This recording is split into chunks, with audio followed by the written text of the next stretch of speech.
Qu'est-ce qui fait une meilleure découverte archéologique? Quelque chose qui peut être expliqué immédiatement ou quelque chose qui défie toute explication, peu importe combien les experts l'étudient? Si vous nous le demandez, tout est rendu meilleur par une touche de mystère. Et il y a plus qu'une touche de mystère dans les découvertes archéologiques que vous allez voir dans cette vidéo. Le monde est couvert de pétroglyphes laissés par nos anciens ancêtres, mais peut-être aucun n'est aussi mystérieux que ceux que vous trouverez sur l'île d'Ometepe, au milieu du lac Nicaragua. Les premiers occupants de l'île parlant le nahuatl n'étaient pas les premiers à vivre sur l'île, et on pense donc que les pétroglyphes sont l'œuvre d'une civilisation plus ancienne. Il y a plus de 2000 rochers inscrits ou gravés sur l'île, les exemples les plus anciens remontant à environ 3000 ans. Certains des motifs observés dans les œuvres sont comparables à des motifs vus sur des poteries excavées sur l'île il y a de nombreuses années. La culture qui a laissé ces pétroglyphes n'a également laissé aucun document écrit. Pour cette raison, nous ne pouvons pas dire si leur travail doit être interprété comme symbolique, rituel, littéral ou simplement artistique. Nous ne savons pas qui ils étaient, en quoi ils croyaient ou pourquoi ils ont passé autant de temps à façonner les rochers autour d'eux alors qu'ils n'ont apparemment laissé aucun autre témoignage permanent de leur civilisation. Peut-être que ces pétroglyphes sont un enregistrement historique entier de leur culture et nous ne savons tout simplement pas comment les traduire. En 2013, le squelette d'un guerrier géant surnommé Goliath a été découvert à Santa Mare en Roumanie. Datant de 1600 avant JC, le guerrier mesurait plus d'1,98 m de haut, soit beaucoup plus que la taille moyenne des gens à cette époque. Trouvé lors de travaux de construction sur une déviation dans la municipalité de Caraï, cette découverte a rendu les archéologues perplexes. Le squelette est définitivement celui d'un guerrier de l'âge du bronze de la période entre le 4e et le 2e millénaire avant JC. L'analyse menée par un anthropologue à Targu Mures a révélé que l'individu appartenait à la race nordique. Le site funéraire, qui faisait partie d'une colonie préhistorique, comprenait également des maisons, des puits, des fours et de grands espaces de stockage de nourriture. Les légendes de géants s'étendent à travers la Roumanie, avec divers squelettes de géants déterrés à différents endroits. Bien que ces découvertes aient attiré l'attention, les scientifiques n'ont pas définitivement confirmé leur authenticité. L'intérêt pour ces découvertes s'est répandu à l'échelle internationale, attirant des spécialistes d'Allemagne, de Hongrie et des États-Unis. La confirmation de ces légendes par les anthropologues pourrait considérablement modifier notre compréhension de l'histoire humaine. Les enquêtes en cours, y compris une analyse plus approfondie par un anthropologue à Cluj, pourraient en fournir davantage d'informations sur ce remarquable guerrier. En octobre 2021, une épave de 12 mètres de long a fait une apparition soudaine et spectaculaire sur une plage lettone, après avoir été révélée par le déplacement des sables. L'épave, qui n'est pas loin de la capitale lettonne, Riga, serait les restes d'un navire de guerre de la Royal Navy britannique perdu depuis longtemps. Il n'en reste pas grand-chose, mais la combinaison de planches de chêne et de clous en cuivre dans la coque est compatible avec les types de navires utilisés par la Royal Navy britannique au cours du 19e siècle. Des conceptions similaires étaient également utilisées pour les navires marchands long courrier, cependant, on ne peut donc pas affirmer avec certitude qu'il s'agissait d'un navire de guerre. Les experts britanniques sont d'accord avec l'opinion de leurs collègues lettons et ont suggéré qu'il s'agissait d'un navire de guerre qui s'est perdu en patrouille dans les pays baltes. La question est, quel navire de guerre? Et c'est une question sur laquelle les experts sont toujours bloqués. Au 19e siècle, la marine britannique était très douée pour tenir des registres. Quand un navire disparaissait, il le savait et il l'écrivait. Il y a plusieurs disparitions inexpliquées de navires britanniques dans les pays baltes au cours du 19e siècle. Et il y a donc plusieurs candidats possibles pour être celui qui se trouve maintenant sur une plage lettonne. Avec si peu de choses qui en restent, il ne sera peut-être jamais possible de l'identifier. La pierre de Peterborough, au Canada, présente des centaines de pétroglyphes qui pourraient avoir été créés par les Amérindiens algonquins il y a environ 1000 ans ou par des commerçants scandinaves il y a plusieurs milliers d'années. Cette dernière théorie remet en question la compréhension traditionnelle de la présence européenne dans le Nouveau Monde. Les pétroglyphes représentent des animaux, des symboles solaires, des formes géométriques, des bateaux et des figures humaines dans un style qui rappelle l'Ancien Monde. Le professeur de l'université de Boston, Robert Schoch, a identifié un grand navire sur la pierre dessiné dans un style scandinave avec une rame de direction que l'on ne trouve que sur les navires de plus de 30 mètres. Le biologiste de Harvard Barry Fell et l'archéologue David Kelly associent les glyphes à une proto-écriture tifinog nord-africaine qui aurait été utilisée par les Scandinaves. Fell affirme de manière controversée que les pétroglyphes documentèrent les activités commerciales d'un roi nordique de l'âge du bronze, tandis que Kelly pensait qu'ils avaient été laissés par des commerçants scandinaves. Les dates estimées pour les pétroglyphes varient entre 1700 et 800 avant JC. Kelly suggère une route commerciale reliant le fleuve Niger à la Scandinavie, que les Scandinaves ont étendue au Canada. Le site de pétroglyphes, connu sous le nom de Teaching Rocks, revêt une importance dans les légendes indigènes en tant qu'entrée du monde des esprits. Alors que certaines inscriptions sont attribuées à des artistes algonquins ultérieurs, certaines figures et signes astronomiques indiquent des influences non algonquines et restent inexpliquées même si vous écartez la théorie de l'origine scandinave. Le Taj Mahal, un chef-d'œuvre emblématique de l'architecture moghole, témoigne de l'amour et de la beauté à Agra, en Inde. Construit au XVIIe siècle par l'empereur Shah Jahan, comme mausolée pour sa bien-aimée épouse Mumtaz Mahal, il est mondialement connu pour son travail exquis du marbre blanc et son design symétrique. Cependant, derrière sa façade à couper le souffle, se cachent d'intrigants mystères qui ajoutent à son attrait. Une énigme est l'identité du maître architecte. Bien qu'il soit largement admis qu'il s'agit d'Ustad Ahmad Lahori, certaines théories suggèrent que d'autres architectes de différentes parties du monde ont pu contribuer à sa construction. Un autre mystère entoure le travail de marqueterie complexe sur les murs. La légende raconte que l'empereur Shah Jahan a ordonné que les mains des artisans soient amputées après l'achèvement du Taj Mahal pour s'assurer qu'aucun autre chef-d'œuvre de ce type ne puisse être créé. De plus, la présence de chambres cachées dans le mausolée alimente les spéculations sur les trésors dissimulés et les passages secrets. Ces aspects énigmatiques de l'histoire du Taj Mahal continuent de fasciner les visiteurs et les historiens, ajoutant une aura de mystique à cette merveille architecturale. Parce que nous avons une sculpture très étrange à l'intérieur d'un temple à regarder. Il s'agit du temple Panchabarni Swami à Warayur, Tamil Nadu, et il a plus de 2000 ans. Cela signifie que les sculptures sur ces murs ont également probablement plus de 2000 ans, et nous avons donc un problème. Ici, clair comme de l'eau de roche, nous voyons une sculpture d'un homme faisant du vélo. Cela ne devrait pas être possible, car le vélo n'a été inventé qu'au XVIIIe siècle. Pourtant, il ne semble pas y avoir d'autre chose que cette sculpture pourrait représenter. Quoi que ce soit sur quoi cette personne est assise, a 2 roues, des rayons, un cadre et un guidon. La présence de la sculpture de vélo à l'intérieur du temple reste un mystère inexpliqué. La seule explication plausible semble être que le temple a été rénové dans les années 1920. C'est à peu près à la même époque que les vélos à chaîne sont entrés en production de masse et sont devenus populaires. Il est donc possible qu'un artiste de l'époque ait pensé que c'était une bonne idée de défigurer un ancien temple en ajoutant des graffitis de vélo. Cette théorie n'est pas prouvée, cependant, et quiconque se serait fait prendre en train de commettre un tel acte de vandalisme aurait probablement fait face à de terribles conséquences. La ville abandonnée de Dado, située dans le centre du Sahara nigérian, est un mystère saharien déconcertant. Se dressant presque avec défi au milieu d'un désert inhospitalier, cette ancienne ville fortifiée recèle de nombreux secrets qui attendent d'être dévoilés. On pense qu'elle a été construite il y a environ 800 à 1000 ans, à une époque où le Sahara était plus fertile, mais les origines et les constructeurs de Dado restent inconnus. Alors que certaines structures ressemblent aux cultures voisines, d'autres restent énigmatiques et leur but est incertain. La taille impressionnante de la ville la distingue des autres colonies fortifiées traditionnelles, connues sous le nom de Kassar, que l'on trouve en Afrique du Nord. Les derniers habitants connus étaient le peuple Kanuri, mais on ne sait pas s'ils ont construit Dado ou s'ils l'ont hérité d'une culture antérieure. Alors que la région devenait aride, manquant d'un approvisionnement en eau propre, la ville a finalement été abandonnée. Aujourd'hui, Dado reste isolée et préservée uniquement par le désert impitoyable, offrant un accès limité à l'exploration archéologique. Les fouilles sur ce site pourraient potentiellement dévoiler la culture mystérieuse responsable de la grandeur de Dado et éclairer les chapitres oubliés du passé du Sahara. Mais se rendre sur le site pour l'étudier n'est pas une mince affaire. Le cercle de pierre de Castlereagh, situé dans le paysage magnifique du Lake District en Cumbria, en Angleterre, est une autre merveille ancienne enveloppée de mystères.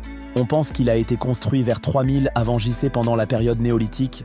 Ce cercle de pierres énigmatiques témoigne des prouesses d'ingénierie et des croyances spirituelles des premiers habitants des îles britanniques. Composé de 38 pierres disposées de manière irrégulière, son but et sa signification restent inconnus à ce jour. L'un des aspects les plus intrigants du cercle de pierre de Castlereagh est son alignement astronomique, car certaines pierres seraient alignées avec les corps célestes, suggérant une association avec les observations et les rituels astronomiques. Un autre mystère réside dans les origines et le contexte culturel des constructeurs. Bien que les travaux de construction soient communément attribués au peuple néolithique, la véritable identité des créateurs du cercle et leur but en les créant restent incertains. Les rituels, les cérémonies et les croyances exactes associées au site sont perdus dans le temps, laissant place à la spéculation et à l'interprétation.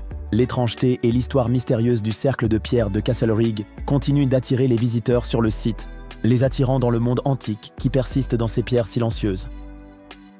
Les archéologues se sont précipités sur le site du fort de Navan, en Irlande du Nord, en juillet 2020, lorsqu'il a été signalé que des preuves de structures religieuses, monumentalement grandes, avaient été découvertes là-bas, cachées à la vue de tous. Les conclusions des experts responsables de la découverte indiquent que les structures sont antérieures à l'arrivée du christianisme dans la région, au cours du 5e siècle.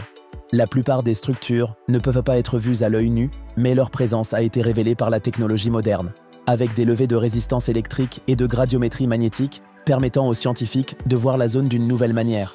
Si l'équipe a raison sur ce qui est enterré sous terre, elle peut être créditée d'avoir trouvé certaines des plus grandes structures construites partout dans le monde, il y a entre 2000 et 3000 ans.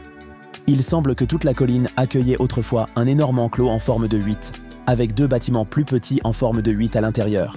La signification de la forme est inconnue. Le fort de Navan est juste à l'extérieur de la ville d'Armagh, un endroit qui a longtemps été considéré comme la capitale ecclésiastique du pays. Mais il semble maintenant que l'histoire religieuse de la région remonte à beaucoup plus loin. Ensuite, nous avons les anciennes chambres de pierre du Vermont, en Nouvelle-Angleterre, une collection de structures énigmatiques trouvées dans tout l'État. Ces chambres sont constituées de pierres soigneusement placées et disposées en forme circulaire ou rectangulaire, souvent avec un toit en encorbellement. Elles sont généralement situées dans des zones boisées et leurs origines et leur but restent incertains, ce qui donne lieu à de nombreuses théories et spéculations folles. Ces chambres de pierre ont suscité la curiosité et le débat parmi les chercheurs, les historiens et les habitants. Certains croient qu'elles ont été construites par des cultures amérindiennes, telles que les Abénaquis ou les Iroquois, à des fins cérémonielles ou d'abri. D'autres proposent qu'elles aient été construites par les premiers colons européens, peut-être comme caves à racines ou espaces de stockage. Une chambre de pierre bien connue est Mystery Hill, ou le Stonehenge américain à Salem, dans le New Hampshire, qui est souvent lié à la pierre du Vermont en raison de leur style architectural similaire et de leurs origines énigmatiques. Malgré de nombreux efforts pour étudier et comprendre ces chambres de pierre, il n'y a pas de consensus sur leurs origines ou leurs fonctions précises. Le manque d'histoire documentée et l'absence de preuves archéologiques claires rendent difficile de les attribuer définitivement à une culture ou une période particulière. Les archéologues ont l'habitude de trouver des pots et des vases en forme d'animaux à l'intérieur des anciennes tombes chinoises. Mais ce pot en forme de cygne est accompagné d'une énigme que les experts n'ont pas encore résolue. Le pot, qui n'avait pas été dérangé auparavant, contient un liquide vieux de 2000 ans et nous n'avons actuellement aucune idée de ce qu'est ce fluide. La découverte est arrivée presque par accident. Elle a eu lieu lorsque des ouvriers du bâtiment à San Meixia, dans la province du Henan, sont tombés sur une tombe inconnue auparavant et ont fait appel aux experts pour l'examiner de plus près. Avec le pot de cygne, ils ont également trouvé un casque en bronze, une épée en fer et une épée cérémonielle en jade. Il s'agissait donc probablement du dernier lieu de repos d'un soldat ou d'un guerrier. Le pot, cependant, est quelque peu incongru avec le reste des découvertes. C'est le seul pot en bronze jamais trouvé dans cette partie de la Chine. Et cela, ajouté au fait qu'il contient un liquide non identifié, a beaucoup excité les archéologues. Le fluide, dont il y avait environ 3000 ml, a été décrit comme étant brun jaunâtre et contenant des impuretés. Il pourrait s'agir de tout, du vin ancien au légendaire et longtemps recherché élixir de vie chinois. Nous savons que certains des anciens habitants de la Chine aimaient fabriquer des artefacts connus sous le nom de kongs de jade. Ce que nous ne savons pas, c'est pourquoi d'innombrables exemples de magnifiques kongs de jade richement décorés ont été trouvés dans la province du Zhejiang en Chine, ce qui suggère qu'ils ont été créés par la culture Nianzhu, qui vivait là à l'époque néolithique. Chaque kong est un tube carré avec un trou circulaire au milieu. Bien que les décrire en termes aussi élémentaires ne rendent pas justice aux artefacts. Les décorations sur les objets diffèrent d'un kong à l'autre, mais une partie importante d'entre elles ont des visages humains peints dans les coins autour du trou au milieu.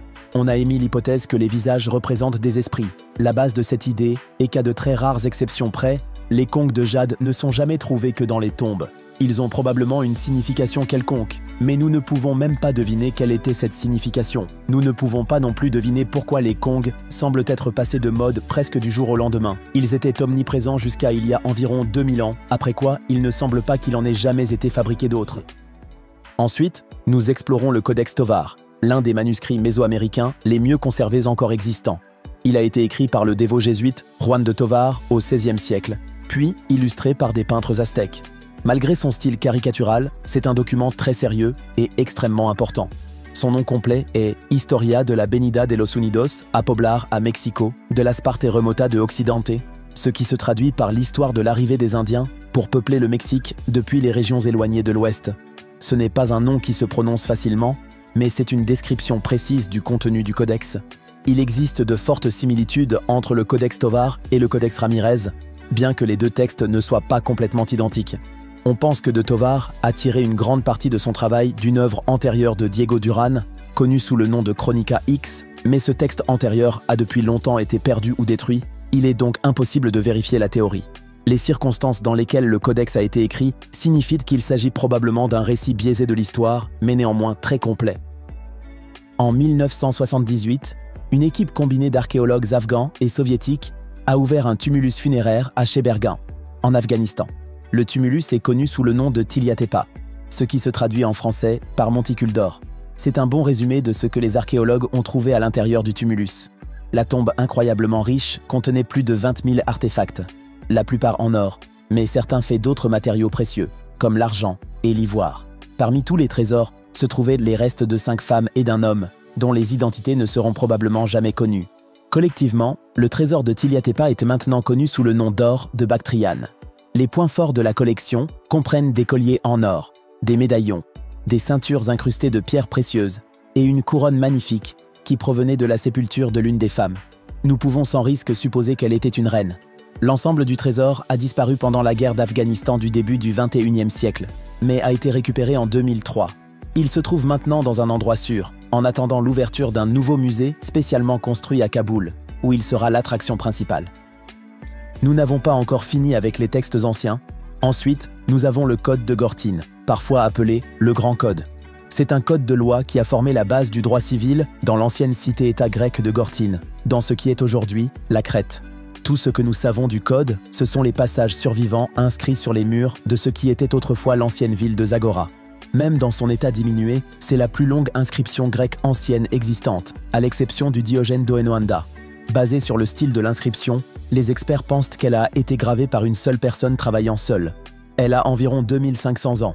Les sujets couverts par le code comprennent la procédure de dépôt de plainte, les protections pour l'accusé, les peines pour adultère et délits sexuels, et les lois sur l'héritage. La plupart des crimes couverts par l'inscription sont punissables par des amendes, ce qui signifie en fait que les lois pourraient aussi bien ne pas exister pour les résidents les plus riches de Gortyn. Fait intéressant, il semble que seuls les hommes étaient punis pour adultère, sans aucune peine définie pour les femmes adultères. Être archéologue signifie parfois se mettre dans des endroits que d'autres personnes éviteraient à tout prix. Un exemple parfait est survenu en octobre 2000, lorsqu'une équipe d'archéologues à Cambridge, en Angleterre, s'est descendue dans un puits d'égout pour voir si quelque chose d'intéressant se cachait sous Chesterton Lane dans la ville.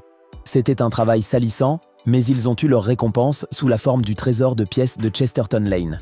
Toutes ces pièces ont été frappées entre le XIIIe et le XIVe siècle et ont été trouvées à l'intérieur des restes semi-désintégrés d'une boîte en bois dans ce qui était autrefois le rez-de-chaussée d'une maison. Il y a 1805 deniers d'argent dans le trésor, plus 9 pièces d'or. Cela aurait été une somme d'argent considérable à l'époque médiévale et représente probablement les économies de toute une vie de quelqu'un. Il est probable que l'argent ait été caché à la suite de la peste noire. Les preuves suggèrent qu'après avoir été mis dans la boîte, l'argent a été placé dans un trou creusé dans le sol, puis scellé avec une pierre, avant d'être recouvert d'une couche de revêtement de sol en argile. Nous ne saurons jamais pourquoi le propriétaire du trésor n'est jamais revenu le chercher. Si vous savez quelque chose sur l'île de Taïwan, vous pouvez probablement imaginer à quoi ressemble une personne taïwanaise typique. En octobre 2022, nous avons découvert que l'apparence de la personne taïwanaise moyenne actuelle n'a absolument rien en commun avec l'apparence de la personne taïwanaise moyenne il y a 6000 ans. Des scientifiques ont étudié le crâne d'une femme qui a été trouvée dans une grotte sur l'île et ont conclu qu'elle aurait été de petite taille et que sa peau aurait été foncée.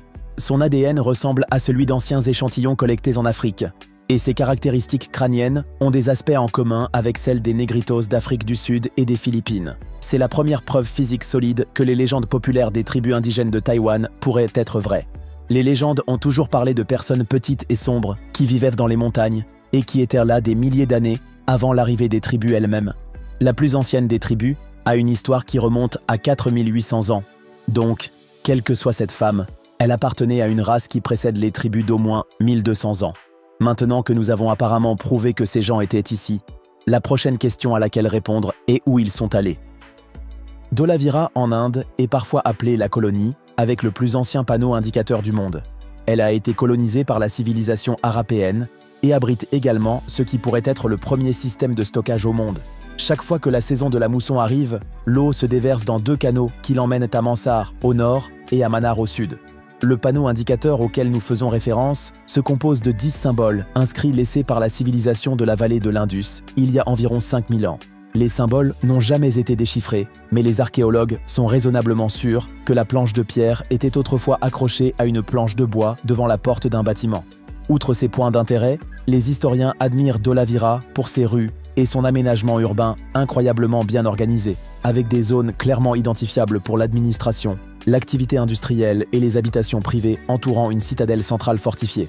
Personne ne sait ce qui a poussé les habitants de Dholavira à partir il y a environ 3800 ans, mais cela pourrait être dû à une diminution du niveau de la mer, laissant la terre sèche et aride. Après cet abandon, la ville a été ensevelie par le vent et le sable pendant des milliers d'années, avant d'être finalement redécouverte en 1956. Notre prochaine découverte n'est pas un trésor ou un artefact unique, c'est toute une catégorie d'artefacts. C'est un sissi, parfois aussi appelé yuan bao.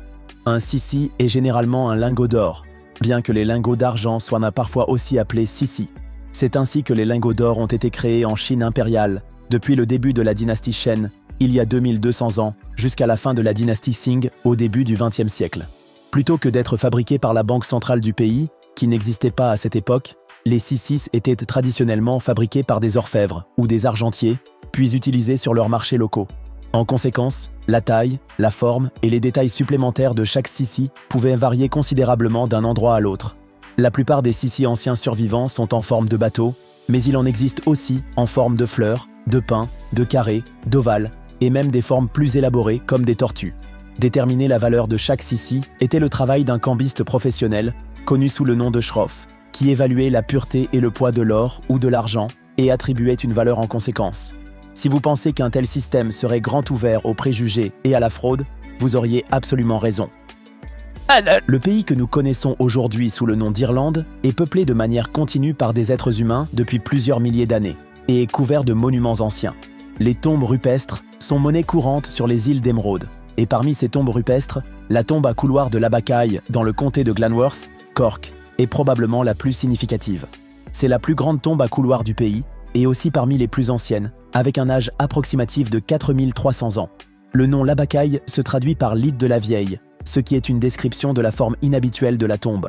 Une étude archéologique de 1934 a révélé que la tombe avait été utilisée non pas une seule fois, mais plusieurs fois, avec des sépultures remontant à l'âge de pierre, et des reliques de l'âge de pierre, y compris des outils et des ossements, ont été récupérés avec succès sur le site. Le folklore de la région associe la tombe à la déesse celtique Céléac Bur, une divinité météorologique parfois connue sous le nom de reine de l'hiver, qui y serait enterrée. Cela a suscité beaucoup d'enthousiasme lorsque les restes d'une femme décapitée ont été découverts lors de la visite de 1943. Mais il s'est avéré qu'elle avait été enterrée environ 1300 ans après la construction de la tombe. Les îles Orcades se trouvent au nord de l'Écosse et font partie des îles britanniques. L'une des îles Orcades s'appelle Papa Westray, et au large de la côte de Papa Westray se trouve une île encore plus petite appelée Holm of Papay.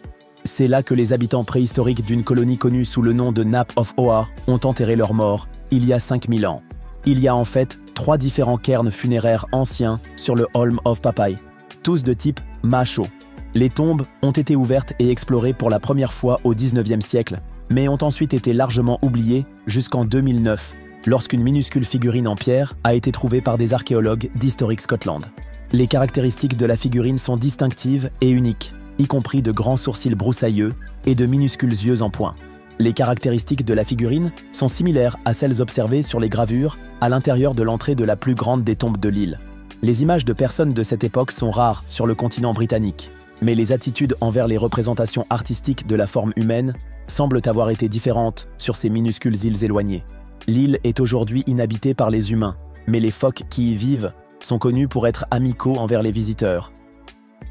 L'un des artefacts les plus emblématiques n'a pas besoin d'introduction, le masque funéraire en or de Toutankhamon, le célèbre pharaon enfant de l'Égypte ancienne. C'est l'un des artefacts archéologiques les plus célèbres au monde, mais oubliez ce que vous pensez en savoir, car nous sommes sur le point de vous faire changer d'avis. Le masque emblématique a été découvert pour la première fois il y a un siècle, lorsque Howard Carter a ouvert la tombe du jeune pharaon. Ce qui est nouveau à propos du masque, c'est une théorie qui affirme qu'il n'aurait peut-être pas été fait pour Toutankhamon du tout. Au lieu de cela, il aurait pu être conçu pour sa mère, Néfertiti.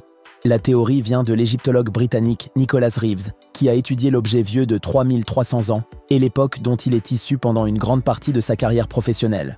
Il a des preuves substantielles pour étayer ses affirmations. Il a pu démontrer qu'une inscription sur le masque, qui le dédie à Toutankhamon, a été gravée par-dessus un ensemble plus ancien de hiéroglyphes, qui se traduit par manifestation vivante du dieu soleil, bien-aimé d'Akhénaton, beauté des beautés, disque du soleil.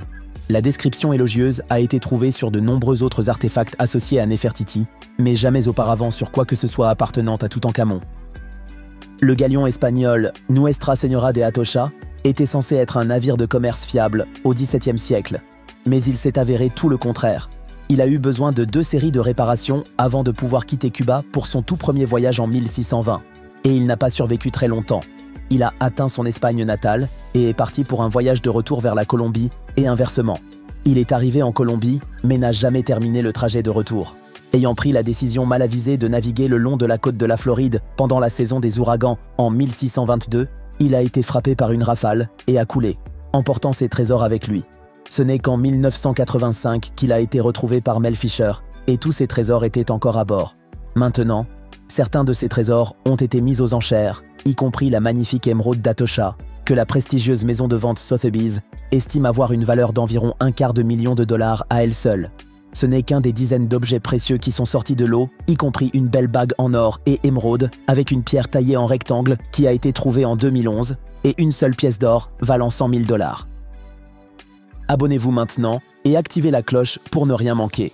Des découvertes fascinantes vous attendent dans chaque vidéo. Merci pour votre soutien. À bientôt.